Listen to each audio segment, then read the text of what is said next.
O Presidente da República tem uma hérnia, o Primeiro-Ministro dá sinais de não ter espinha e o líder da oposição andou anos amnésico, sem se lembrar que era líder da oposição. É o retrato de um país ligado à máquina.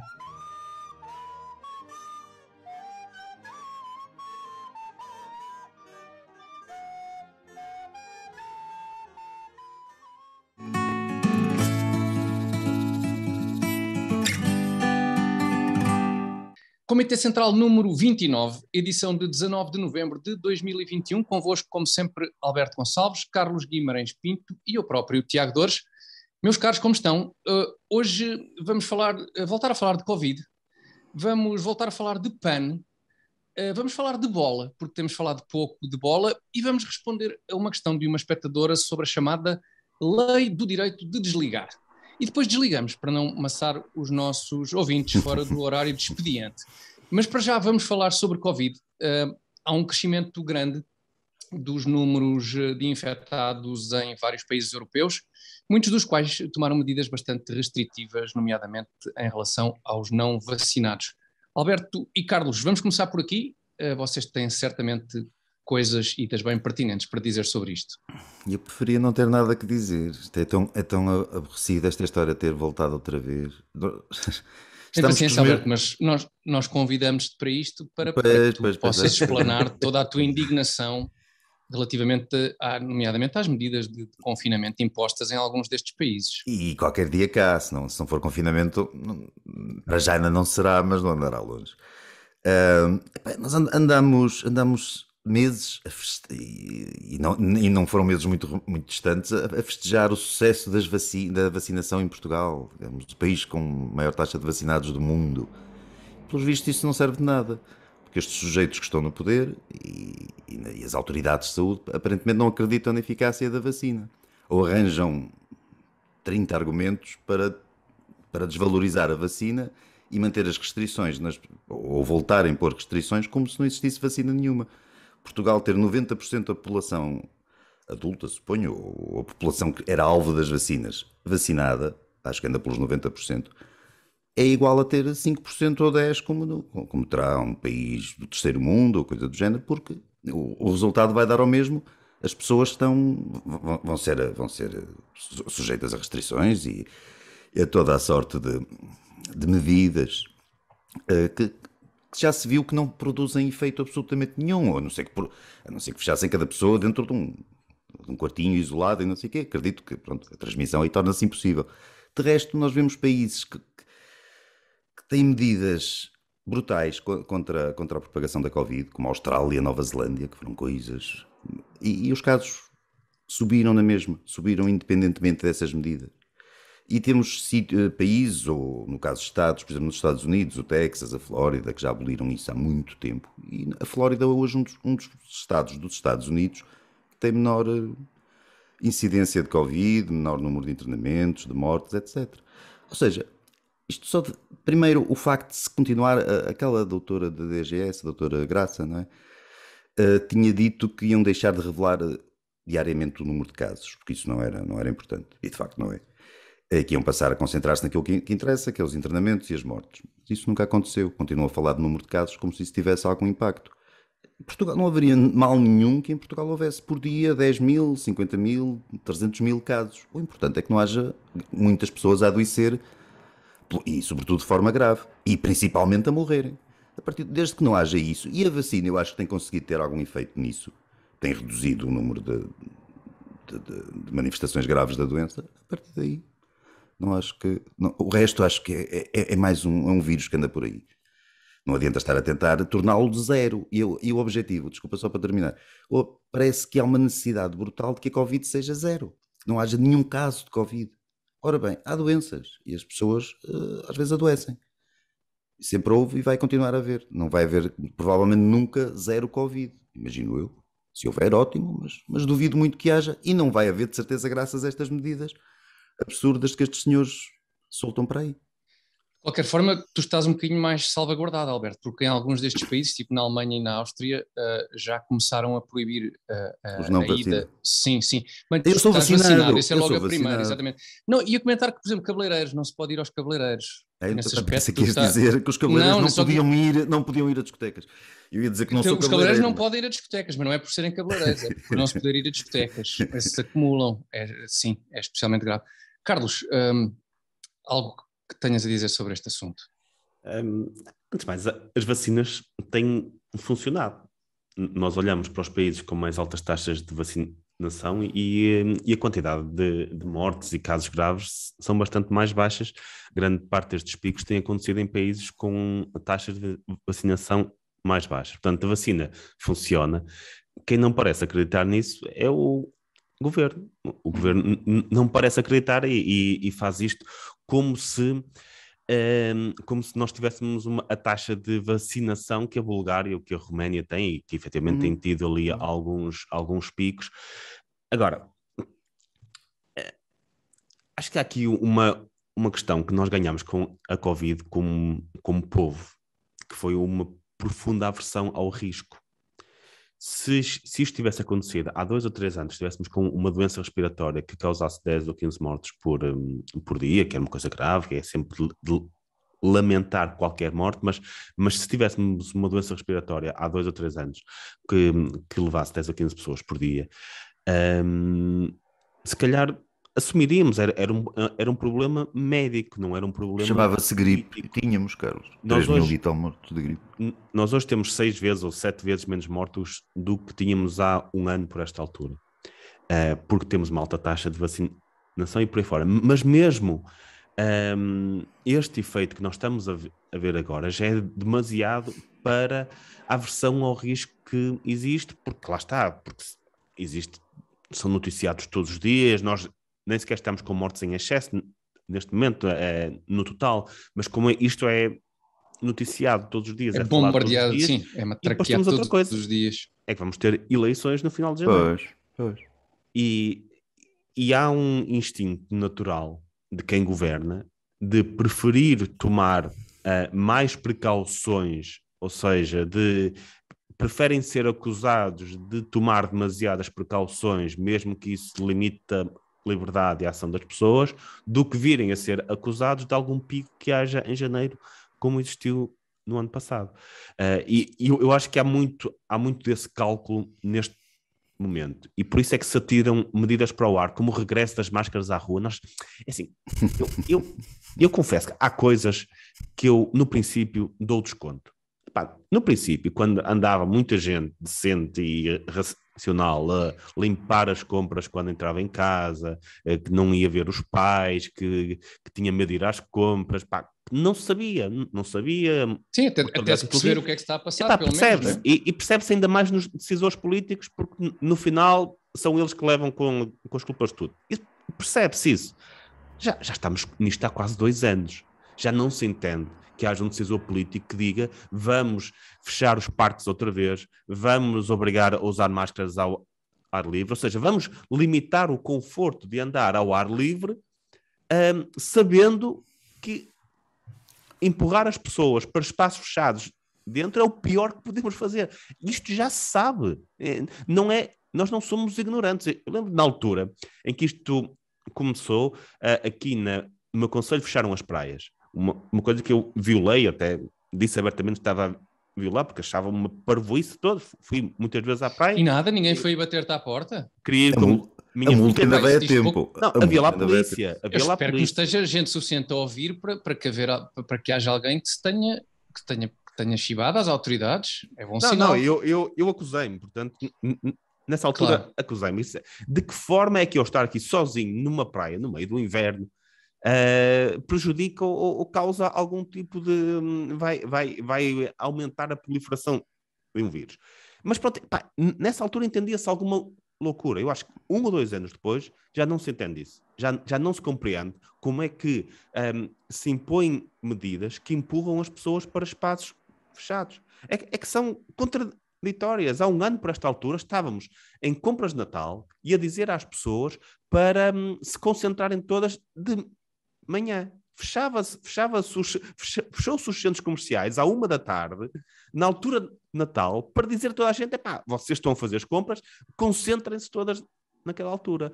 Eu ouvi nas redes sociais, há um ano por esta altura, quando o Pingo Doce, e quanto a mim muito bem, propôs que os horários de abertura dos centros comerciais e hipermercados se estendessem, para que as pessoas estivessem mais estendidas ao longo do tempo, para que as visitas, para que as compras estivessem mais estendidas, insultados, que queriam fazer negócio à conta do Covid. É isso que tem que acontecer. Aquilo que o governo fez é o que não tem que acontecer. E é isso que eu tenho medo que aconteça nesta altura. Ou seja, com medo de serem vistos, não tomarem precauções suficientes para não poderem ser culpabilizados pelo que vier a acontecer em janeiro, antes das eleições, um conjunto de medidas completamente desajustadas, já nem vou falar dos princípios, mas mesmo para quem aceita o princípio de que se pode limitar a liberdade das pessoas, não sei o quê, mesmo para quem são medidas completamente desajustadas à nossa taxa de vacinação, ao risco que existe agora, e muitas delas são contraproducentes. Pois, de facto, nunca houve propriamente grande ciência na base de muitas destas decisões, mas nesta altura pré-eleitoral torna-se ainda mais complexo este jogo político, não é? A quem é que interessa mais medidas mais ou menos restritivas, quem é que porventura tem receio de ficar com o ónus de apresentar determinado tipo de medidas que podem ter consequências. Eu sei de uma coisa quanto a mim, as eleições estão aí. Eu vou votar no partido que desafiar abertamente as restrições que houver. Seja esse partido qual for. Seja esse partido qual for. Eu estou disposto a votar no PCP. Camaradas do PCP, se me tirar ouvirem... esta parte para os sketches no futuro. Se me ouvirem, eu voto em qualquer coisa. Eu voto em qualquer partido, voto no Chega, voto no PCP, voto no Bloco, voto nos malucos que quiserem. Desde que sejam contra as medidas restritivas da Covid. Pois, curiosamente, nesta fase, aquilo que temos visto muitas vezes é que são precisamente os malucos, lá está, que é o relógio parado, que têm acertado às vezes com mais frequência neste... Eu não falei no PCP nestas por acaso. Não falei pois, por acaso. É que corre o sério risco de estrear, sim, com a cruzinha no PCP. Interessante tomada de posição, Alberto. Não é uma tomada que eu vá levar, que eu tenha que levar às últimas consequências, depois sou capaz de repensar melhor o assunto, mas apeteceu-me agora no momento, porque já não sei aguento mais esta história. Sim, e que, uma vez que estamos a falar em semi-malucos, talvez seja uma boa ligação para o nosso outro tema desta primeira parte, que é o PAN. Voltamos a falar do PAN, que já tinha estado em destaque há 15 dias, creio eu, aqui no Comitê Central, e que volta à ordem do dia agora por força da agricultura intensiva. Há questões com a agricultura intensiva que trouxeram a líder do PAN de novo para a ribalta, agora por causa de framboesas e mirtilos.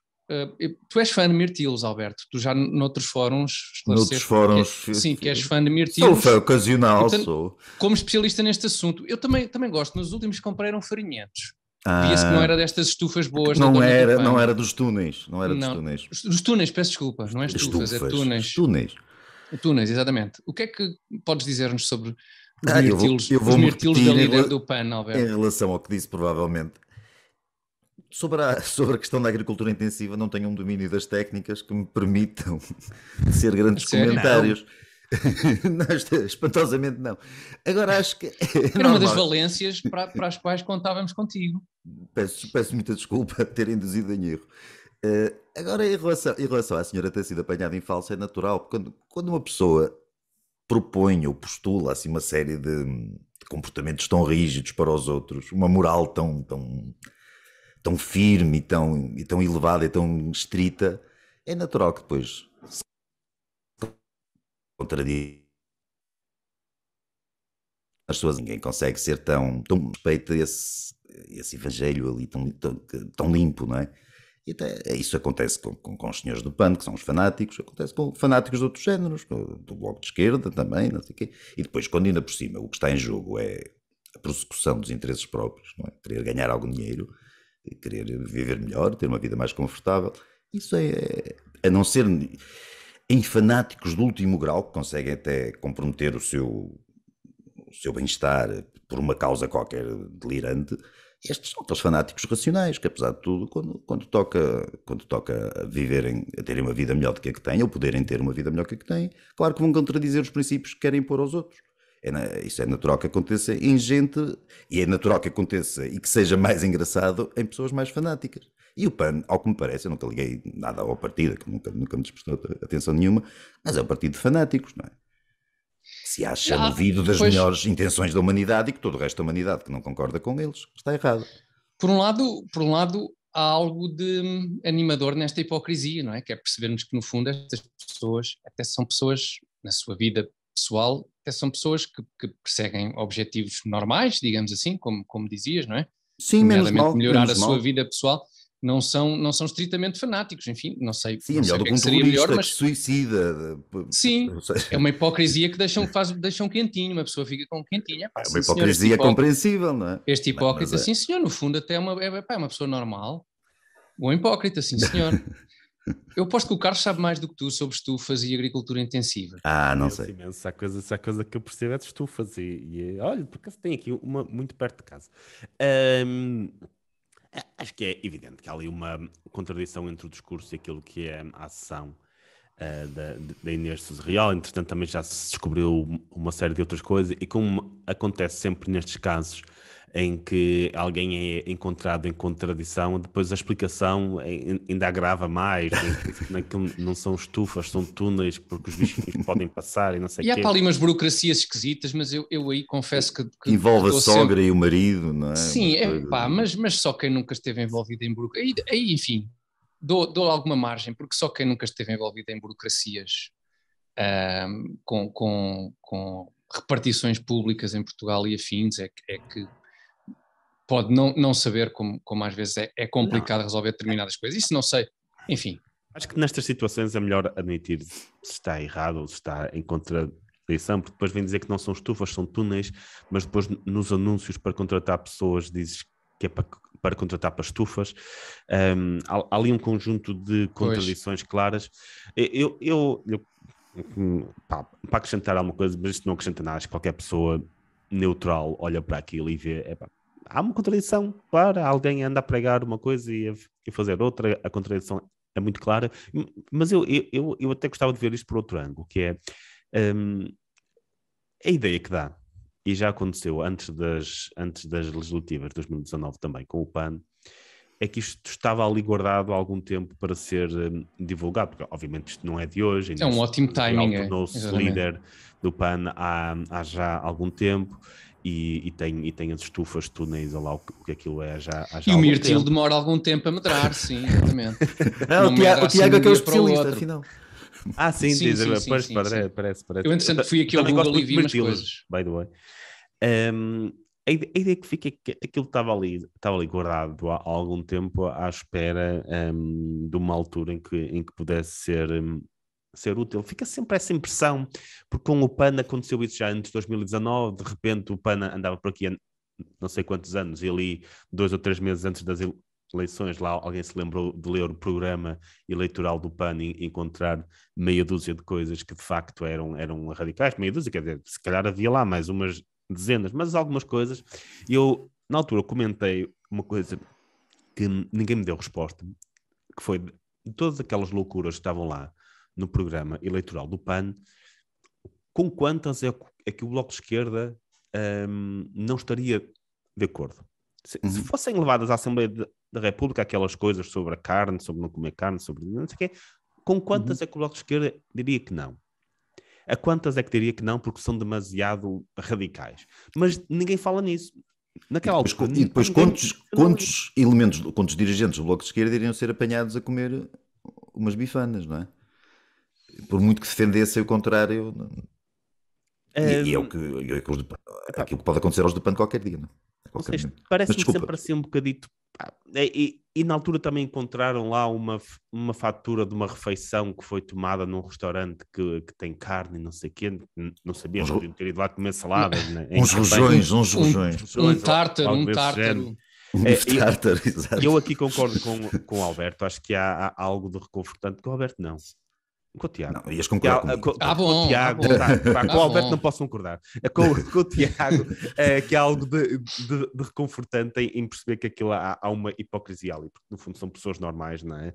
Que apesar como o Robles, assim, não é? De toda aquela demonstração. O Robles havia umas vigarices associadas. Pois havia vigarices. O que também é humano e é ternurento e compreensível. Também vem comprovar a humanidade do elemento, exatamente. Mas quando olhamos, é quando ficamos a saber que o padre até dorme com a empregada e tal. É aquela coisa... Nos casos bons é isso que acontece. É com a empregada quando corre bem. Quando corre bem, é... Epá, Carlos, mas também depende da repercussão que depois que os mídias dão a isto e as próprias redes sociais, porque, por exemplo, a Catarina Martins também, e o Bloco tem uma atitude anti-turismo e anti-iniciativa privada, alojamento local e sobretudo o alojamento local, e a senhora está envolvida, ou através do marido, ou também da sogra, ou do genro, ou da nora, não sei de quem, também está envolvida num projeto de alojamento local, o que eu acho muito bem. O que eu acho muito mal é vir dizer o contrário, vir defender medidas que são contra aquilo que ela própria usa para ter uma vida melhor. Lá está. Mas era aí que eu queria me chegar. Eu acho que o PAN definitivamente não tem tão boa imprensa como o Bloco de Esquerda, porque na altura eu fiz esta questão mesmo. Olha, então perguntem ao Bloco de Esquerda se estão a acusar e bem o PAN de ser extremista, ter estas coisas todas no programa. Perguntem às pessoas do Bloco de Esquerda, daquela lista de coisas que tem aqui, acho que houve um artigo na altura com as 10 coisas mais extremistas do programa do PAN, com quais é que o Bloco de Esquerda não concorda. Aliás, algumas delas até estavam no programa do Bloco de Esquerda, que é uma coisa, mas e certamente existe esta diferença, e depois isto é igual àquilo que eu já tenho repetido e não vejo nenhum jornalista a perguntar isto ao António Costa, que é, toda a gente pergunta ao PSD se aceitaria fazer coligações com o Chega para chegar ao governo. Toda a gente pergunta isso.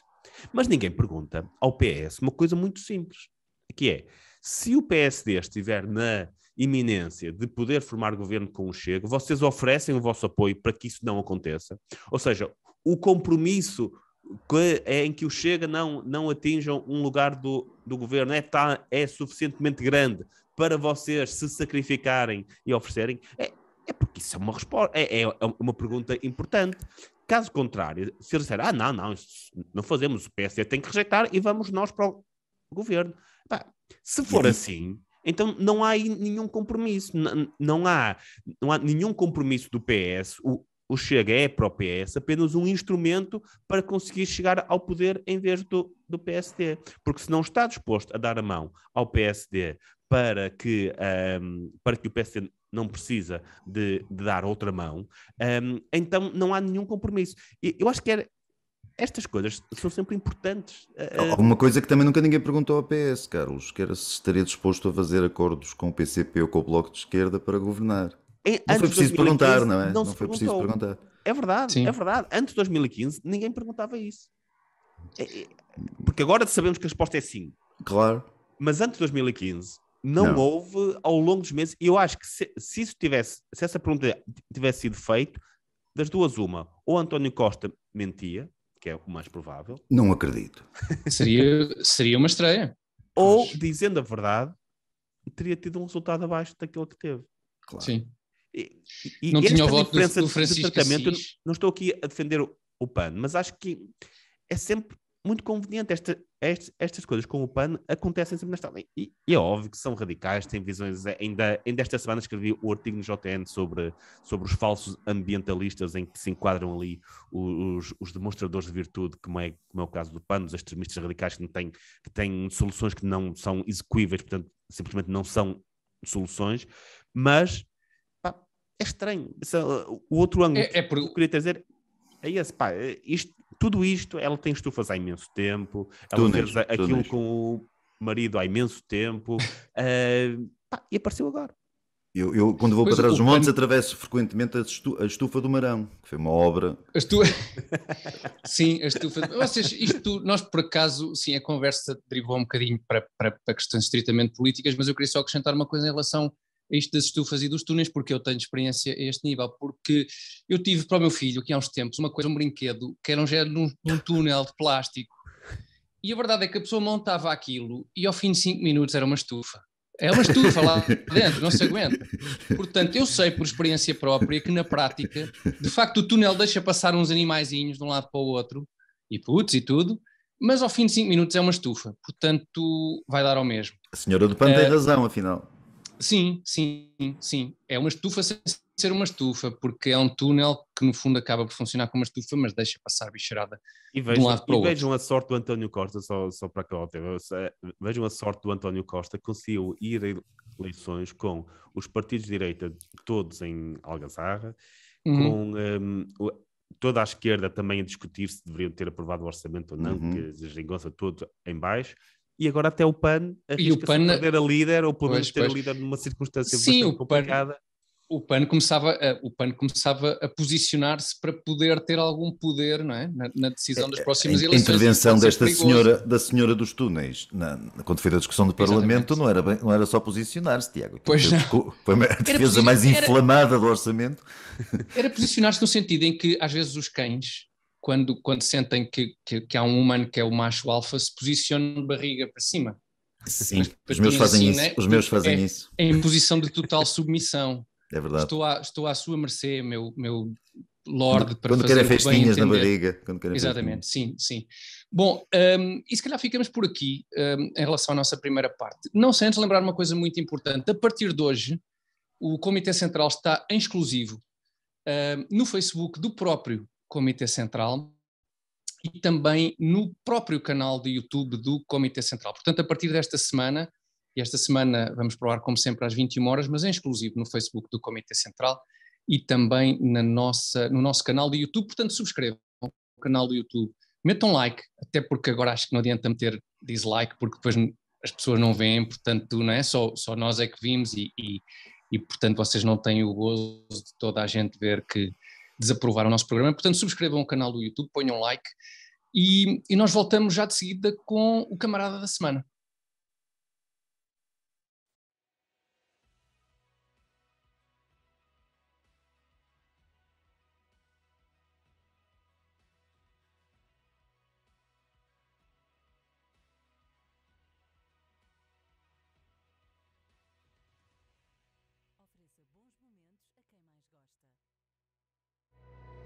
Ofereça presentes Vila Galé.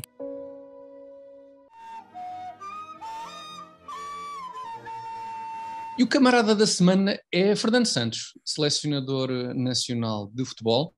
E hoje trazemos este assunto porque queremos explanar um pouco dos nossos conhecimentos sobre o desporto rei.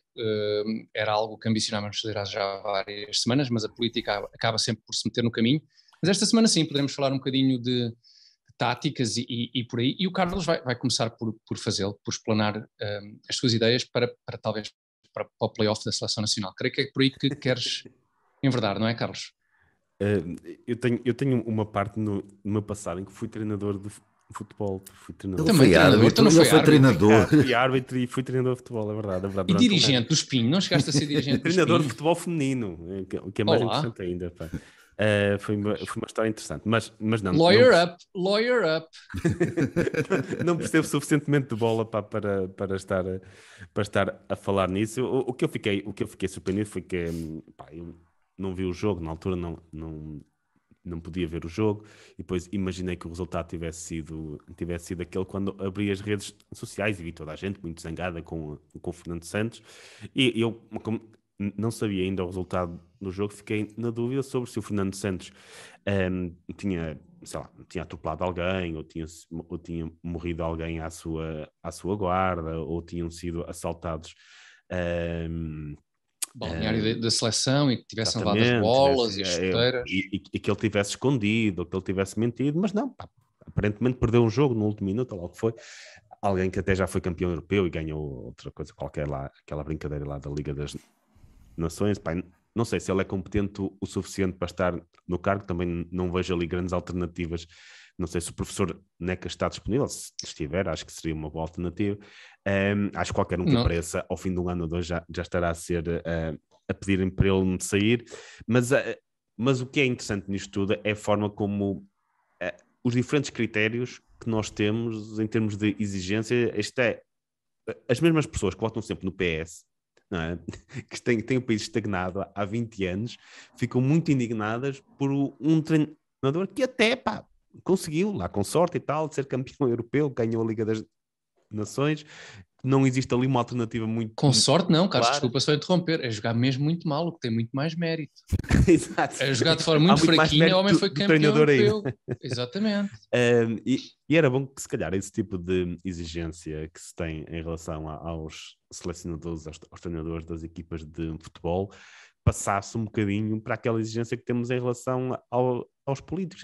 Portugal, se nós pensarmos isso, nós ficámos muito chateados quando só ficámos pelos quartos de final, ou seja, só somos uma das 8 melhores equipas de futebol da Europa. É uma chatice, pá, podemos ir mais longe, mas estamos a caminho de ser, economicamente, o último da Europa.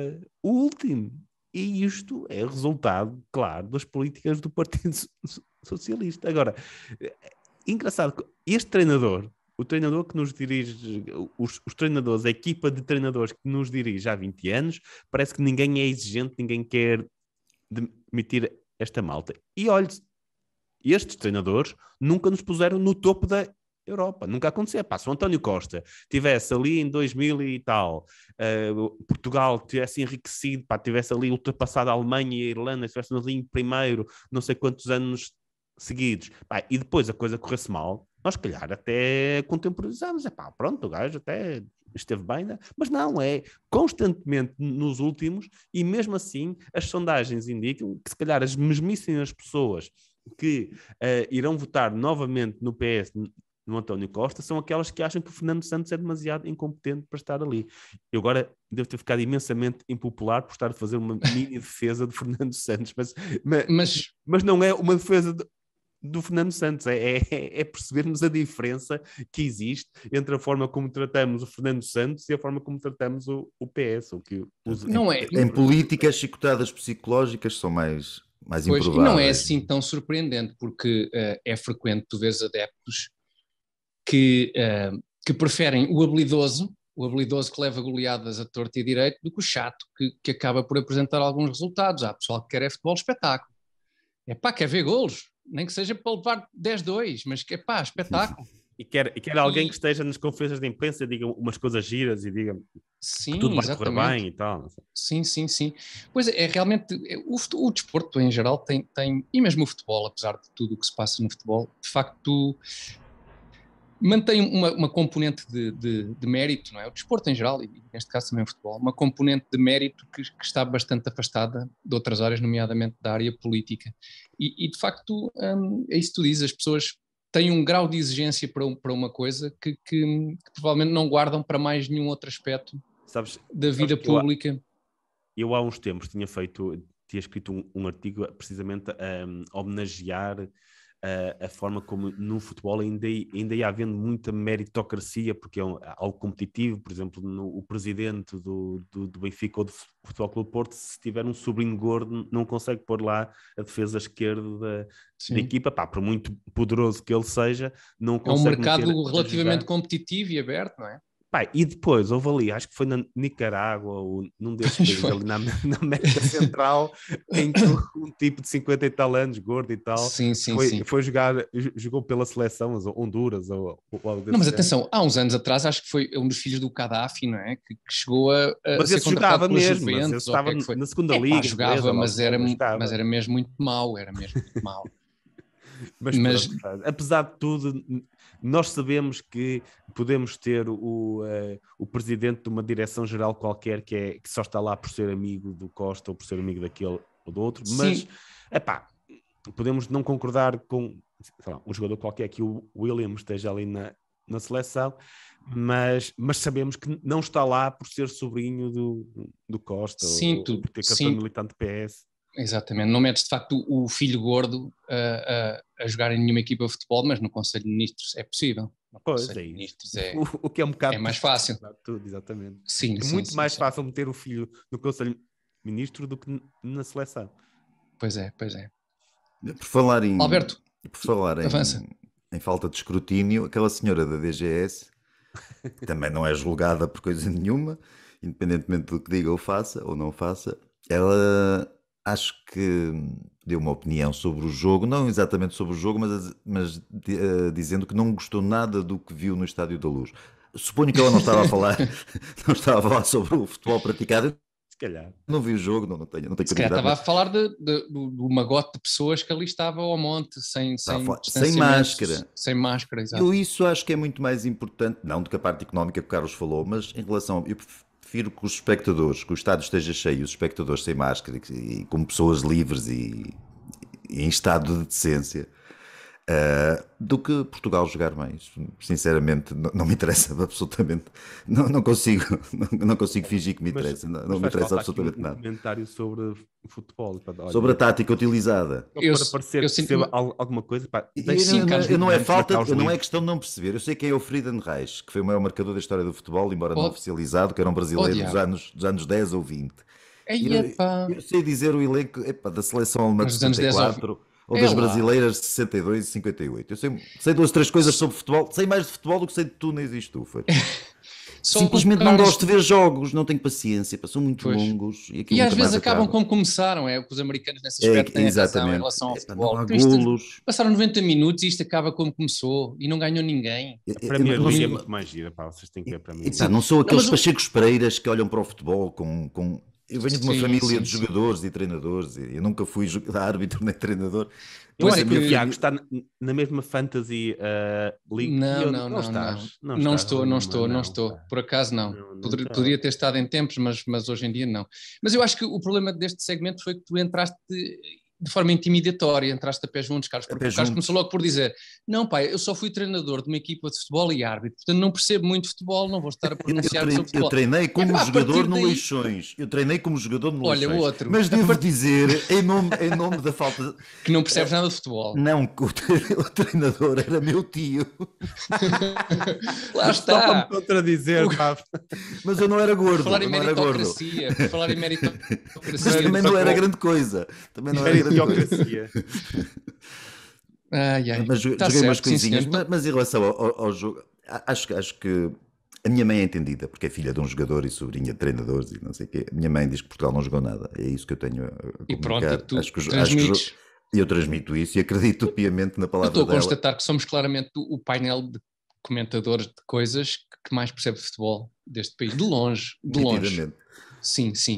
E então se a tua mãe se juntar a nós, Alberto... Minha mãe sabe mesmo. A minha mãe sabe mesmo. Impressionante. É muito jogos. Boa.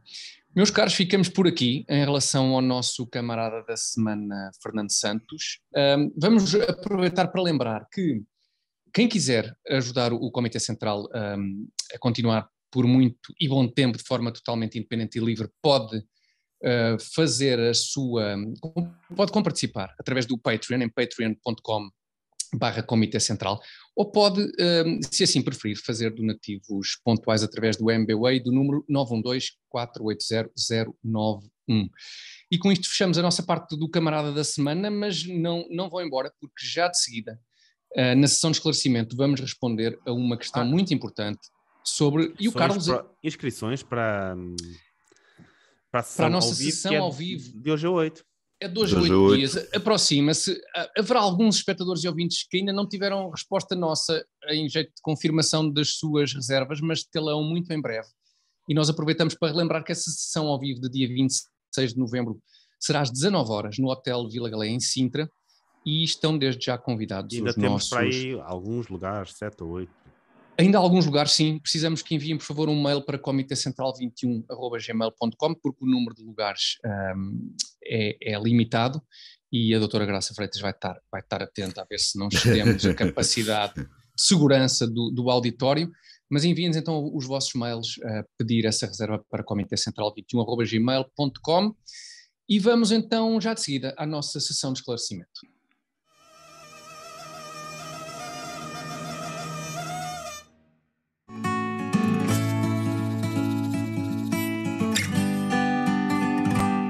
Sessão de esclarecimento, espaço onde respondemos às perguntas dos nossos ouvintes e espectadores. Pedimos o favor de continuarem a enviar as vossas perguntas para comitecentral21@gmail.com.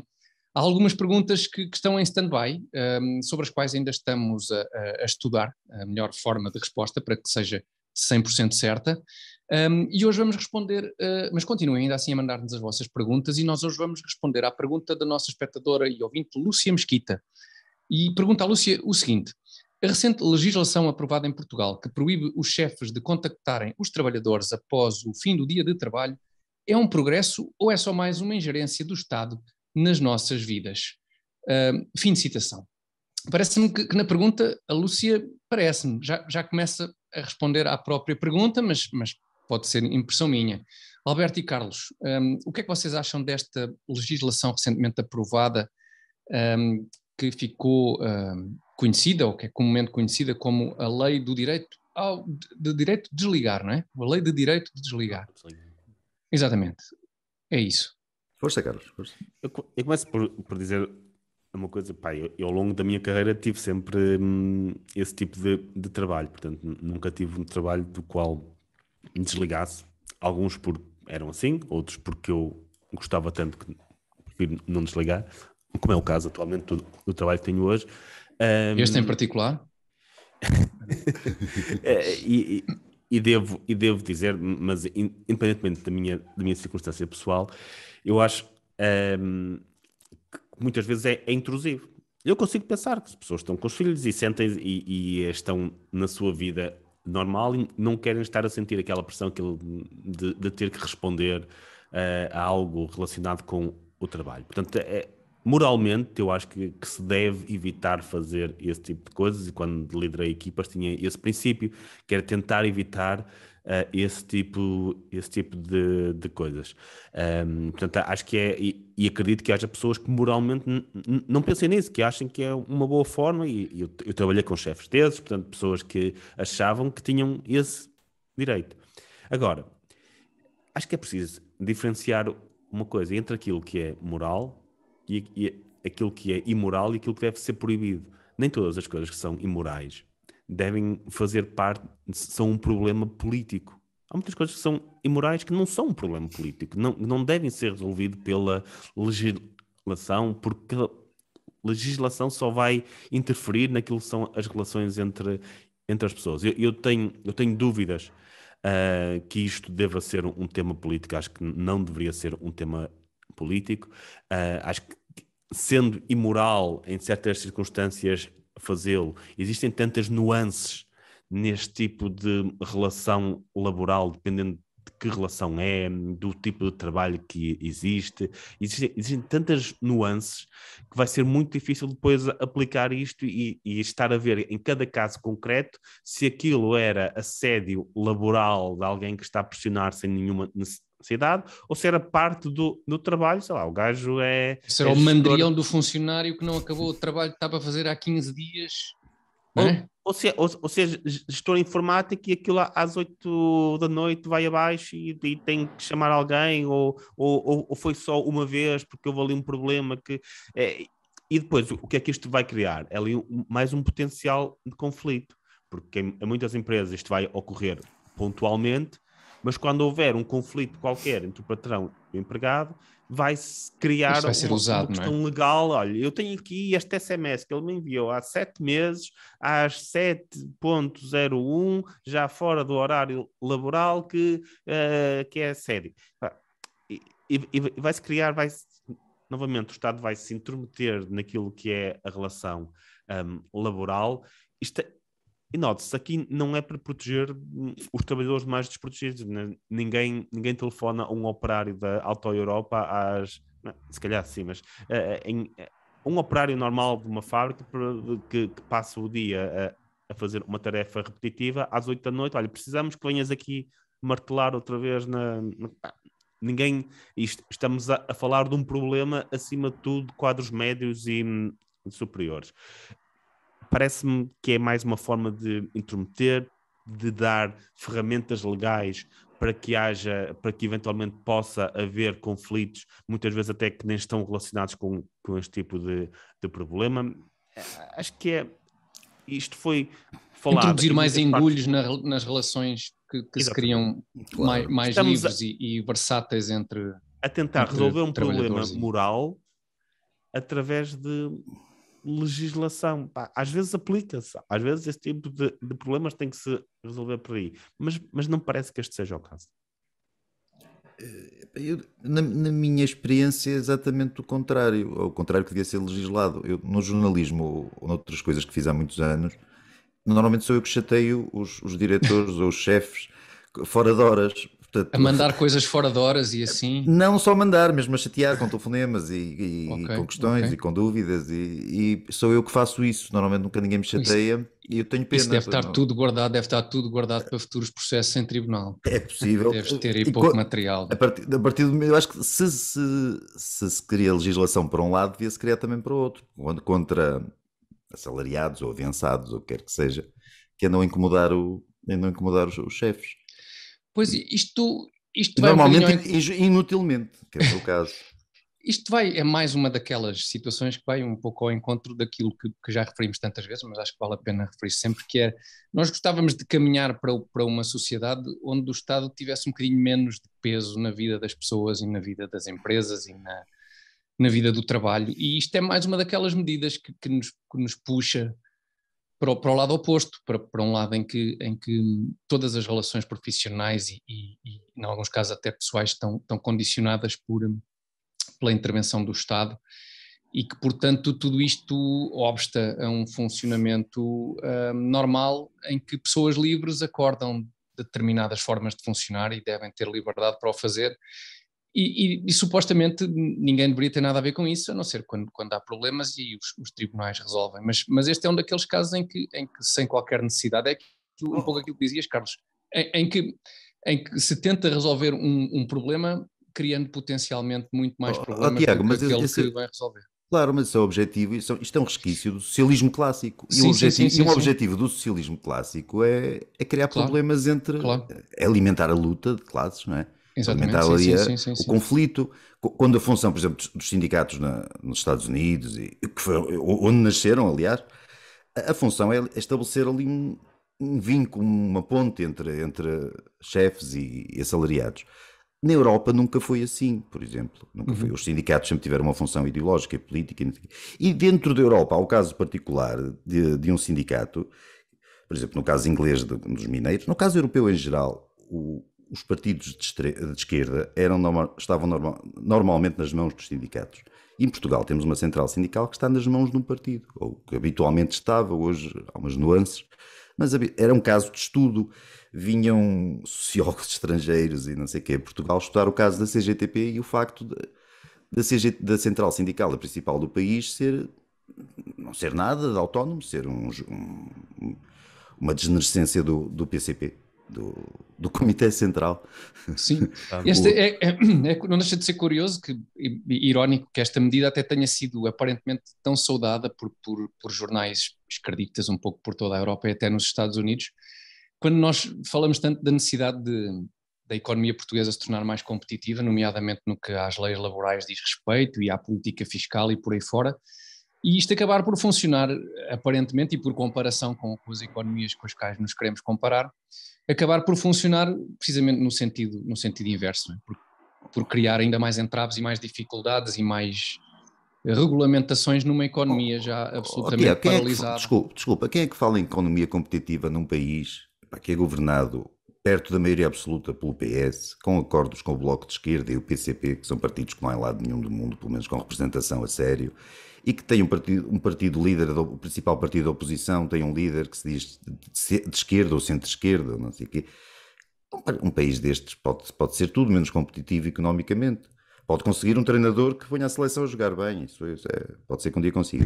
Sim, eu posso ver a parte positiva nisto tudo, é que eu acho que mais tarde ou mais cedo as pessoas que aprovaram esta lei vão ser apanhados numa contradição qualquer. Vai de certeza um deputado qualquer que ligou a um assessor depois das 7 da noite, é certinho, quer dizer, nós vai para acontecer ao louvar fim de essa semana. hipocrisia, mas Todos os dias, mas Carlos.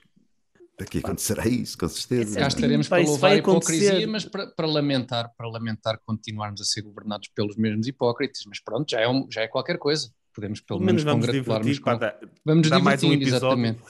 Sim, exatamente. Isso é verdade. Carlos, mas consequência que isso teria num país em que... Espera, podíamos acabar agora num tom muito positivo, Alberto. O que é que vais Não, dizer? dá para aí meia hora de conversa num próximo Dá meia episódio. hora, porque num país em que um sim. carro de um ministro mata um desgraçado que estava a trabalhar, ao contrário do ministro, isso não tem consequência, não tem repercussão nenhuma. Quer dizer, o facto de se descobrir que o assessor telefonava ao sujeito que aprovou ou que se lembrou desta lei, estufas, pá, não faz dá para diferença entreter nenhuma. mais Isto é um uma semana. telemóvel, peço desculpa.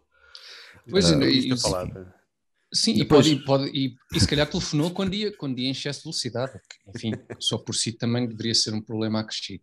Eu não sei se esse telefonema, não sei se chegou a ouvir, mas já... pode... Não faz mal.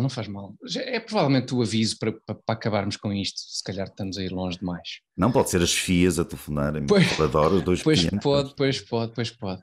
Grava. Vai sair processo, vai sair processo. Exatamente, é isso, avança. Meus caros, por hoje vamos ficar por aqui. Não sei antes lembrar algumas coisas aos nossos espectadores e ouvintes, nomeadamente que, a partir já desta semana, o Comitê Central está em exclusivo no canal de Facebook do próprio Comitê Central e no canal do YouTube do Comitê Central. Canal do YouTube esse que devem desde já subscrever e onde devem colocar também um like, até porque dislikes neste momento acho que já não interessam para nada, porque o YouTube tirou isso. Portanto, um like. E lembramos também que estamos em todas as plataformas de podcast, Apple Podcast, Google Podcast e Spotify. E por hoje acho que é tudo. Nós voltamos para a semana.